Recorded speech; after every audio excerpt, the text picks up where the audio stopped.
aprisionam em prisões do passado. E se você está aqui hoje, talvez tentando consertar do seu jeito, hoje é um dia de você descansar no Senhor. Entender que o amor dele opera a justiça, o amor dele afasta o medo. Pode se sentar.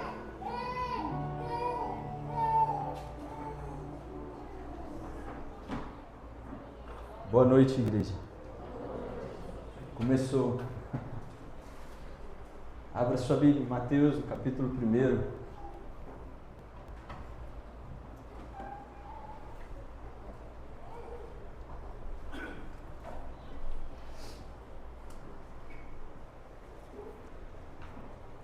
Mateus capítulo 1, verso 6, fala da genealogia de Jesus. Mateus inicia apresentando Jesus, que era o rei dos judeus. Ele apresenta Jesus como alguém que tinha uma linhagem, por adoção, mas tinha uma linhagem, uma raiz em Davi. E quando, no verso 6, a palavra do Senhor aponta Davi, diz: Jessé gerou Davi, Davi gerou Salomão, cuja mãe tinha sido mulher de Urias. Davi gerou Salomão, cuja mãe tinha sido mulher de Urias. Na própria genealogia de Jesus é apresentado Urias. Não se apresenta simplesmente uma mulher, não se apresenta simplesmente uma pessoa, mas uma causa remida. O que a palavra está dizendo quando diz a mãe de Salomão tinha sido mulher de Urias? Urias está sendo, a história de Urias, que foi roubada por Davi, está sendo reintegrada na história. Deus, ele nos chama para nos remir e restaurar nossa história. Amém? A sua vida revela uma história remida? Ou você ainda está no controle, dando as suas respostas, os seus jeitos? Quando nós lidamos com as nossas falhas, entenda isso. Hebreus 12, a palavra do Senhor diz para que nós venhamos nos livrar de tudo que nos atrapalha.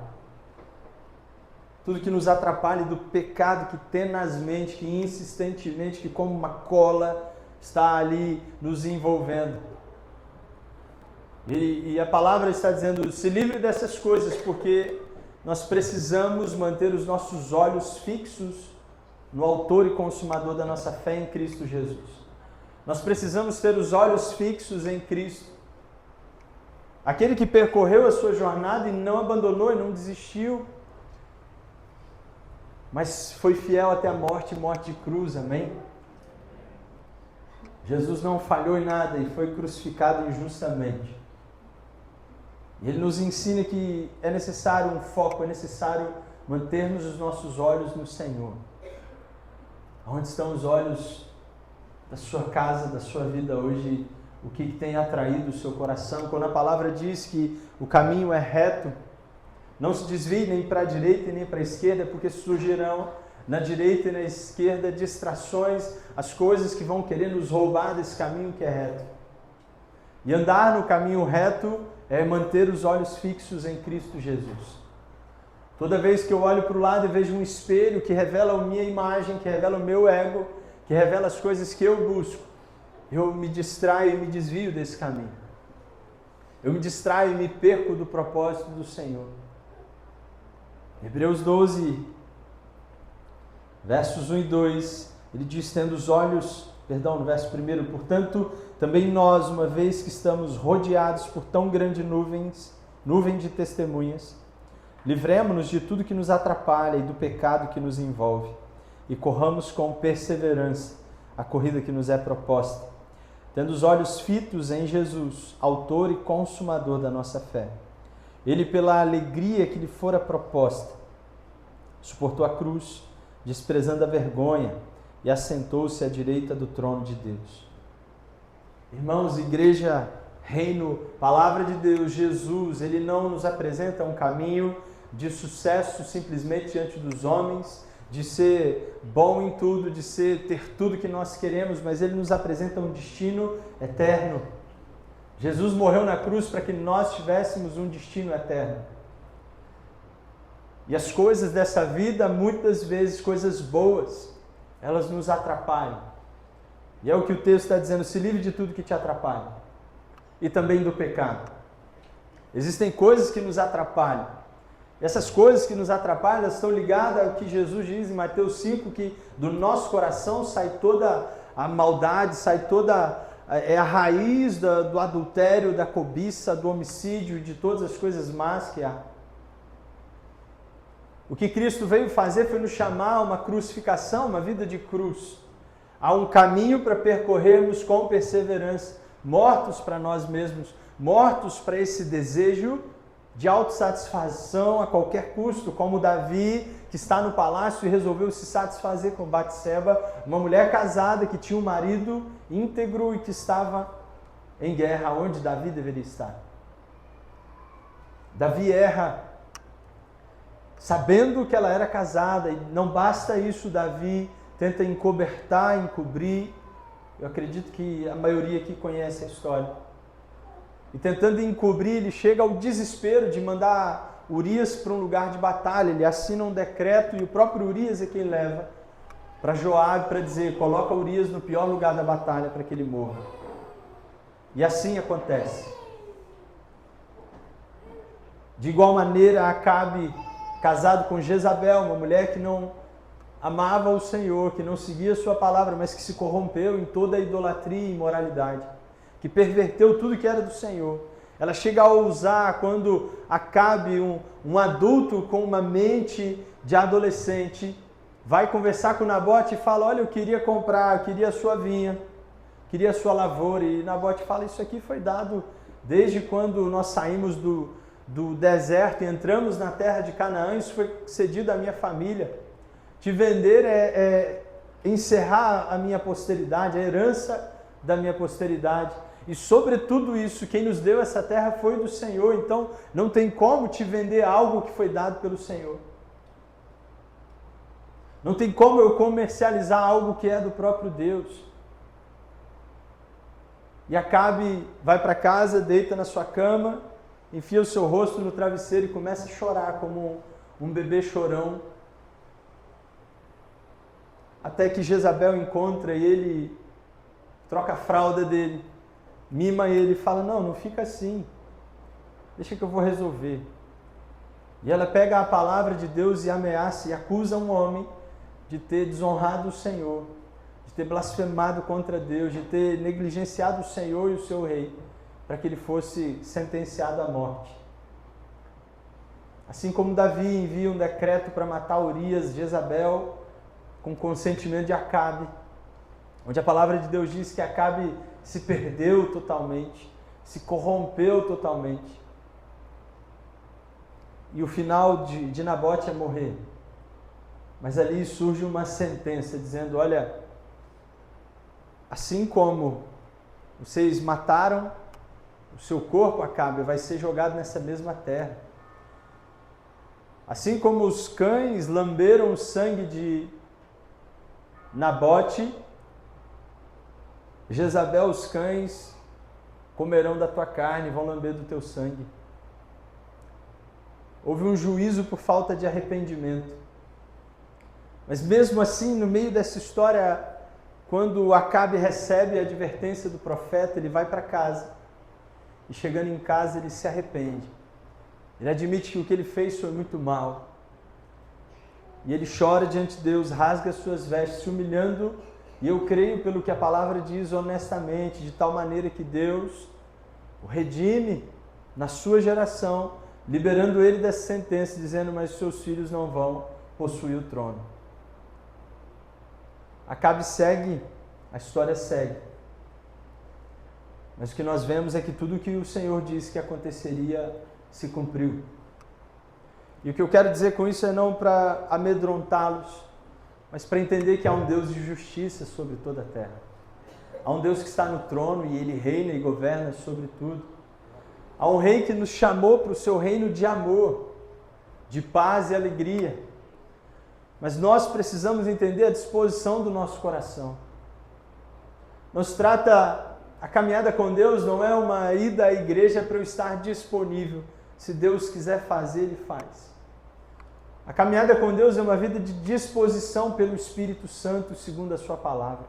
Eu preciso, assim como muitos que têm a disciplina da academia, acordam de manhã cansados, antes mesmo de ir trabalhar, mas eles vencem essa fadiga e vão ali para a academia fazer seus exercícios. Porque há uma disposição de cumprir uma disciplina. Entenda isso, o nosso coração tende para tudo que é mal. Você pode dizer, que é isso, pastor? Eu sou da igreja, me batizei, sim. E mesmo assim. E há uma figura, que não é uma figura da imaginação humana, mas o diabo, o nosso adversário, um espírito que tem tantos outros espíritos malignos como ele conduz para que tudo que seja feito, tudo que Deus criou, cumpra um propósito diferente, onde tudo isso venha negar a existência de Deus, roubar a glória do Senhor e nos fazer perverter de toda a bondade e justiça de Deus.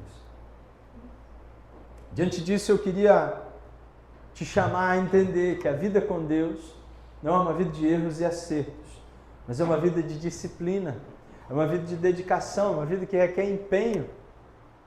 As nossas disciplinas são simples, é orar, é ler a Bíblia, é jejuar e se arrepender. Onde o arrependimento é uma busca pela renovação da mente. Quando eu me encontro num caminho errado, quando eu me encontro achando que o que eu estou fazendo é bom, quando eu acho que o que eu estou fazendo é correto, quando eu acho que o que eu estou fazendo vai agradar a Deus. Mas ao mesmo tempo eu me deparo com a luz da palavra de Deus, eu encontro uma verdade, um esclarecimento. Diante dessa verdade, eu tomo ciência de que o caminho que eu estou seguindo, o lugar que eu estou vivendo, as minhas atitudes, elas não vão me conduzir a um lugar de eternidade no Senhor. E independente dos meus erros, eu me arrependo. Eu abro mão dessa mentalidade de viver autônomo, de viver de modo egoísta, de viver segundo a força do meu braço, de viver segundo as minhas capacidades, de viver para mim mesmo. E eu assumo então uma posição humilde, de me humilhar diante de uma verdade, que Deus existe, de que Deus está presente. E Ele tem o melhor para a minha vida. Portanto, nós, em primeiro lugar, não podemos nos distrair. E o primeiro chamado da palavra do Senhor para nós hoje é: mantenha os seus olhos fixos em Jesus. Porque se você olhar para a pessoa que está do seu lado, talvez o que você vai enxergar são rótulos das suas falhas. Se enxergar no seu marido, na sua esposa, pai, mãe, amigo, irmão de caminhada. Talvez você olhe para o seu pastor e fale e enxergue erros, porque nós erramos. Mas quando eu assumo uma posição em Deus, quando eu assumo o entendimento de que eu preciso olhar para Jesus, não negando as falhas dos outros, não negligenciando o mundo real em que nós vivemos, de estar com pessoas falhas, mas redimindo, corrigindo as falhas. Porque se você tem algo contra o seu irmão, procure ele para adverti-lo e entrar em paz, se reconciliar. Se você tem algo contra o seu marido, a sua esposa, que você está negligenciando o seu coração, você precisa, antes de tudo, buscar no Senhor a fonte de todo o amor, para que o seu cônjuge seja liberado, para que o seu pai, a sua mãe seja liberado da culpa. Porque a justiça de Deus não opera na culpa, porque Ele levou sobre si, amém? O castigo que nós queremos que as pessoas levem à nossa volta, Jesus levou sobre si. Portanto, se é Ele quem nos justifica da nossa culpa, quem nos condenará? Portanto, o Evangelho vivo, real, que opera liberdade, ele é uma condução onde Cristo levou sobre si, e a minha responsabilidade é admitir a minha falha, é admitir, sim, o meu percurso sem Deus, as minhas decisões, a minha escolha de seguir um caminho onde o Senhor não estava. Mesmo que isso seja bom, mesmo que isso tenha a aparência de algo bom, mesmo que isso seja algo que não é apontado como pecado, mas se isso me atrapalha de andar com Deus, eu preciso me libertar disso. A caminhada de Davi, a caminhada de Acabe, elas poderiam ter uma repercussão bem menor, uma consequência bem menor, se não fosse essa autonomia. Davi é advertido por Joabe, o comandante do seu exército, dizendo: olha, vê se aparece aqui na guerra, que nós estamos vencendo. Aparece aqui porque o povo vai festejar. E se o povo festejar e não te ver aqui, eles vão falar que eu é quem venci e você, que é o rei, que deve receber essa honra da vitória do povo, vai ser defraudado, vai gerar uma confusão. E Davi então resolve, no meio desse caos todo, assumir o seu lugar de modo fingido, como se fosse de fato um rei que estava cumprindo seu papel, que era guerrear pela nação. Entenda isso, Deus nos chamou para assumir um propósito e um ministério nele. Amém? Você tem um chamado onde a sua vida revela um serviço. Você tem um chamado onde você cumpre efeito em Deus, não só aqui dentro, em alguns dos ministérios, mas principalmente lá fora. Nós temos dito isso insistentemente.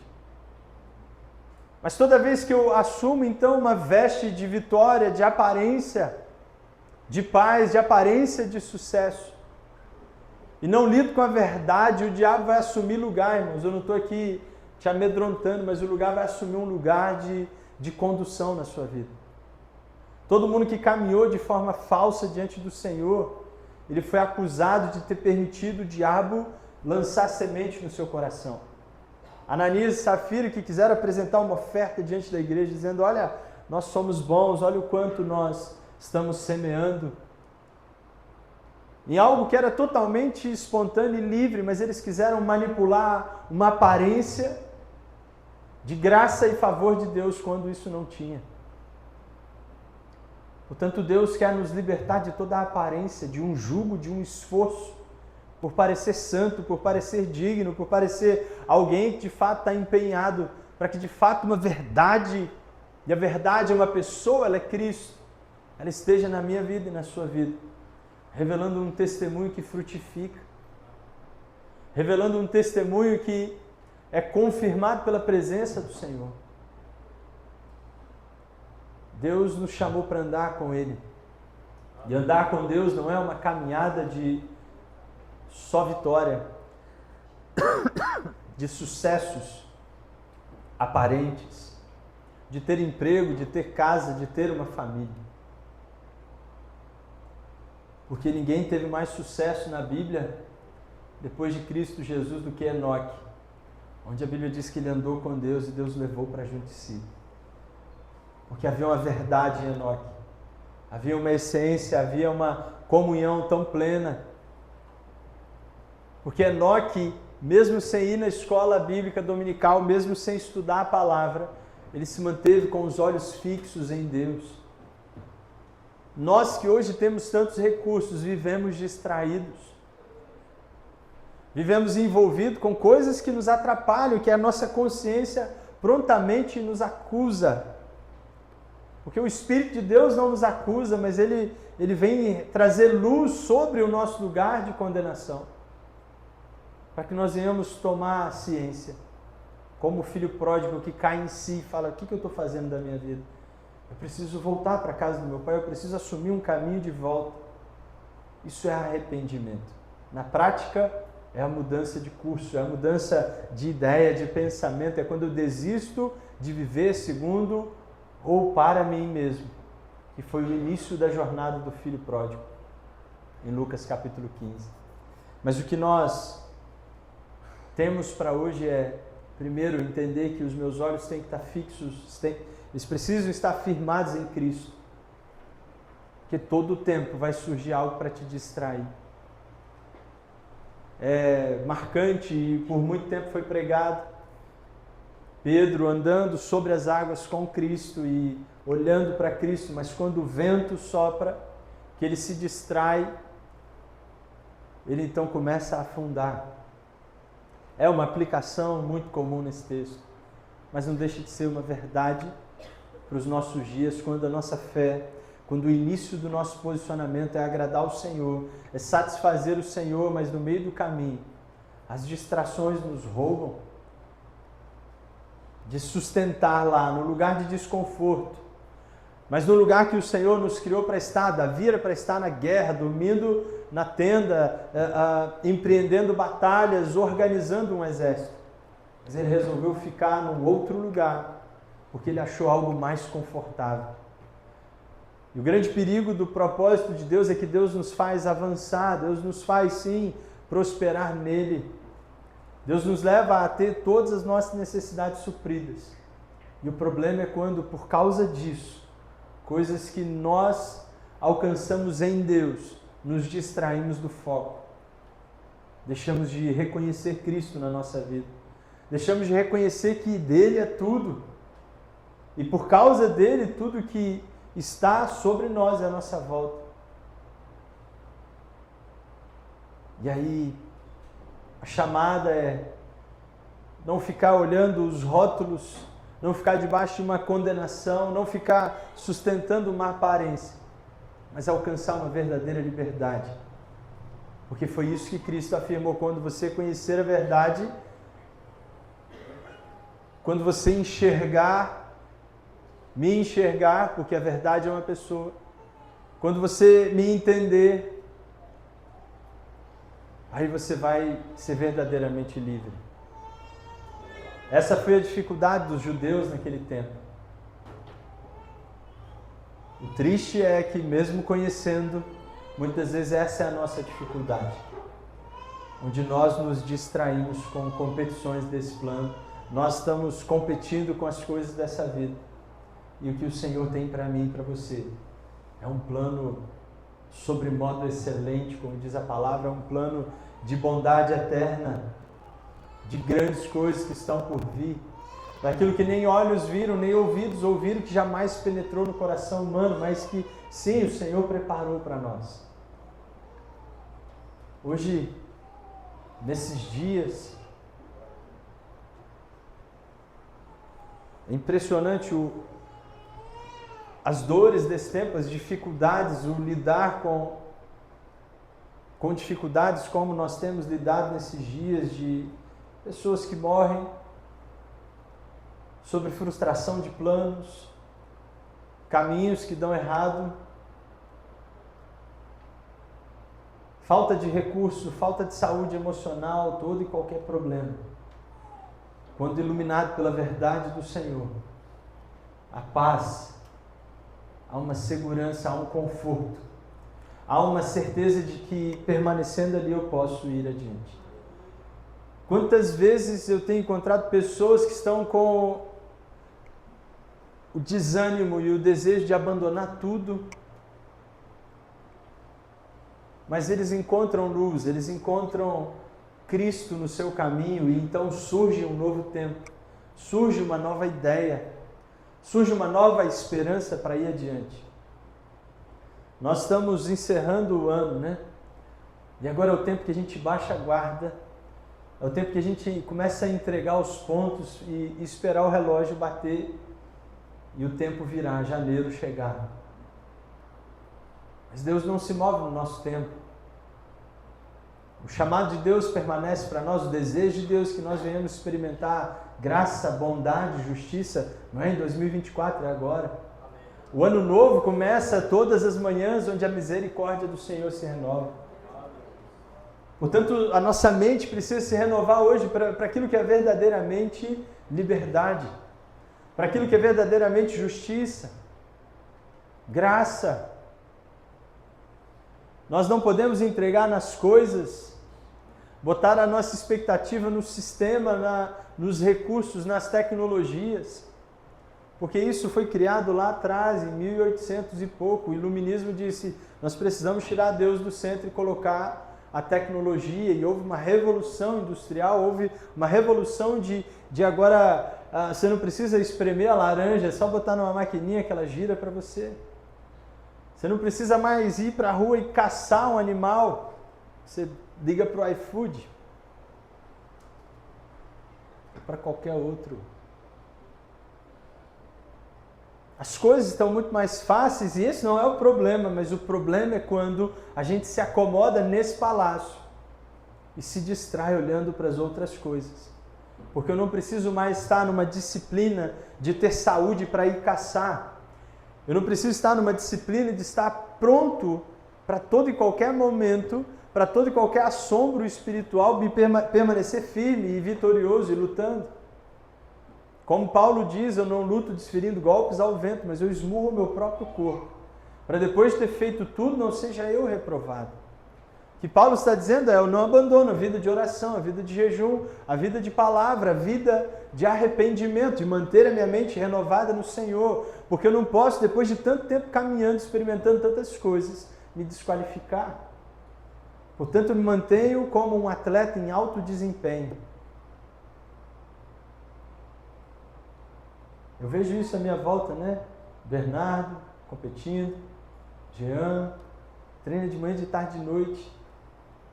Tem mais um monte de atleta aí. Levantamento de garfo. Paga-se um preço para se manter em alto desempenho. Por quê? Porque eu preciso estar pronto. É onde Davi deveria estar, lá no campo de batalha, pronto. Mas ele resolve se acomodar. Portanto, em final de 2023, não se acomode, mas renove suas forças no Senhor e se mantenha ativo, operante, cumprindo as disciplinas. Porque quando Davi se perde, quando Davi se arrepende, ele é advertido pelo profeta Natan e ele vai para o quarto, porque Deus liberou uma sentença dizendo que o que você gerou debaixo desse espírito de morte de Urias não vai prosperar, então seu filho vai morrer. O fruto desse adultério vai morrer e Davi vai para o quarto e ele fica ali chorando e pranteando diante de Deus, clamando Deus misericórdia. Até que ele descobre que então já não havia mais como, ele lava o seu rosto, come e volta para o seu lugar, volta para as suas disciplinas, volta a buscar o Senhor. Irmãos, hoje, talvez se sua caminhada hoje está sendo de buscar argumentos, se explicar, se justificar para seguir um caminho que o Senhor não está. Para tudo hoje. Para tudo hoje, volta para o lugar onde Deus está. Para o lugar de instrução, de verdade. Para tudo e recomeça. É melhor recomeçar sem uma sentença como a de Davi, como a sentença sobre Acabe. É melhor recomeçar no lugar onde ele levou sobre si o castigo que nos traz a paz, ele levou sobre si. Portanto, ao invés de se explicar dizendo para Deus, o Senhor sabe como é difícil viver sozinho, abra mão do lugar de pecado. Ao invés de dizer para Deus, o Senhor sabe das minhas boas intenções, abra mão das suas explicações, se posicione em Cristo. Se posicione em Cristo, porque Ele é o caminho, verdade e vida. Não há argumentos no tribunal de Deus, porque a justiça dele opera para Acabe que não merecia, para Acabe que estava totalmente envolvido num plano asqueroso. Deus opera justiça e graça, dizendo, ele se arrependeu. Ele disse para o profeta, ele se arrependeu, ele alcançou misericórdia. Porque não tem a ver com merecer. Essa é a graça de Deus. É isso que opera a cruz de Cristo. Se a cruz de Cristo te alcançou, a justiça de Deus te alcançou para viver uma nova vida. Então permita que hoje, no dia de hoje, haja um recomeço na sua história. Permita que hoje o Senhor alcance o seu coração para gerar um novo ânimo, para gerar uma nova certeza. Tem a canção que diz, quando tudo diz que não, a sua voz me encoraja a prosseguir. Quantas vezes eu vi situações impossíveis serem transformadas por causa do amor do Senhor, por causa do poder do seu nome, por causa da sua glória e majestade. Hoje, em nome de Jesus, nós vamos experimentar dessa justiça. Amém, Felipe? Nós temos orado pelo Felipe aqui por vários domingos, terças. E hoje Felipe veio para orar conosco. Que há uma guerra sendo travada e sendo vencida, é o que nós cremos. Não envolvidos numa esperança falsa em poste, em coisas inanimadas, mas sim, nós temos uma esperança no Deus vivo, um Deus que um dia me arrancou do lamaçal do pecado e apresentou para mim um caminho reto de justiça. E vários, inclusive eu, fui sarado várias vezes. Vários têm sido alcançados por essa graça, porque é a justiça que Deus operou na cruz. Hoje é o dia de você deixar de insistir do seu jeito para dizer: Senhor, eu entrego ao Senhor o meu coração. Eu abro o meu coração a Ti. Eu abro o meu coração a Ti. Não é abrir o seu coração para uma emoção, é abrir o seu coração para uma nova vida. Não é abrir o seu coração porque você quer sentir algo bom, não. É você desistir da aparência de um rei vitorioso e assumir o seu coração dizendo: Senhor, eu tenho falhado com o Senhor. Eu tenho desistido, eu tenho abandonado os seus planos, eu já recebi a Tua palavra, a Tua direção, mas eu tenho resistido a ela. Mas hoje eu quero me posicionar diante do Senhor e desfrutar da Tua verdade, da Tua plenitude. Permita que a graça de Deus e a justiça do Senhor opere na sua vida hoje. Porque quando Ele diz está consumado, Ele está dizendo está acessível. Se você veio aqui hoje, entenda, talvez até alguém te chamou, mas há uma grande maioria de pessoas que vieram aqui porque o Senhor trouxe. E Ele pode ter usado alguém para te dizer: vamos lá comigo. Mas independente de como você chegou aqui, o que importa é você não permanecer do mesmo jeito. Volto a dizer, não por medo, mas entenda que há um plano de destruição contra a sua vida. Há um plano do maligno que sim quer destruir a sua vida, que quer distorcer toda a tua história e te manter aprisionado no pecado, na morte, na escravidão. Portanto, sem se distrair com as coisas que estão à sua direita ou à sua esquerda, mas olhando firme para o autor e consumador da sua fé, olhando firme para Cristo Jesus, para aquele que tudo pode fazer, para aquele que você não precisa apresentar razões, mas sim o seu coração, para aquele que você precisa simplesmente apresentar a sua fé, a fé que Ele te deu, para dizer: eu creio que só o Senhor pode, por isso eu te entrego a minha vida. Nós estamos aqui para isso hoje, para receber justiça de Deus e graça, para desistir da vida segundo o eu, para assumir a vida segundo Ele, para assumir a vida pelo Espírito, para assumir a vida onde a paz, onde a alegria e apesar das adversidades, há nele vitória. Eu venci o mundo. Hebreus dá testemunho de que Cristo passou por todas as nossas limitações, todas as nossas dificuldades, Ele superou todas elas. O problema é que a gente acha que a oração é falar: Senhor, você não está vendo como está difícil? Senhor, olha as minhas fraquezas, olha as minhas dificuldades, olha do que eu tenho falta. A gente entende que oração é isso. E não dizer: Senhor, o Senhor sabe das minhas dificuldades, o Senhor está vendo as minhas lutas e o Senhor as venceu. Me ajuda a vencê-las. E aí você vai encontrar um caminho de discipulado, que é seguir a Cristo, que é seguir um modelo, uma referência, uma verdade. E seguindo essa verdade, sim, você vai desfrutar de vida, você vai desfrutar de provisão. O Evangelho é uma vida, uma verdade. O Evangelho é Cristo Jesus. O Evangelho é uma vida de constância. Só que quando você olha pela Bíblia, o homem segundo o coração de Deus, o pai da fé, o Adão, o homem criado perfeito no lugar perfeito.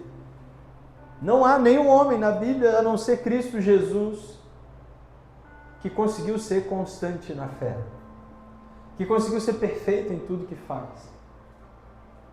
Não há. E eu não estou falando isso para você desanimar da sua trajetória, mas entender que só é possível ser constante com disciplina. Jesus pagou o preço pelo nosso pecado, amém? Ele nos livrou da escravidão do pecado, arrancou a morte, a enfermidade.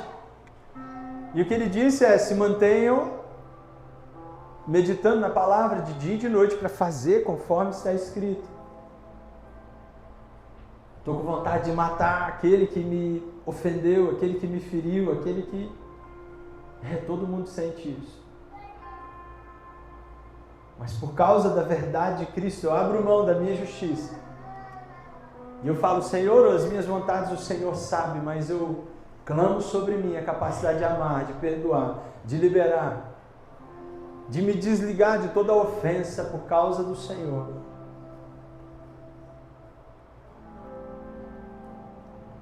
Você precisa sim liberar perdão. Você precisa liberar o seu coração de ofensas.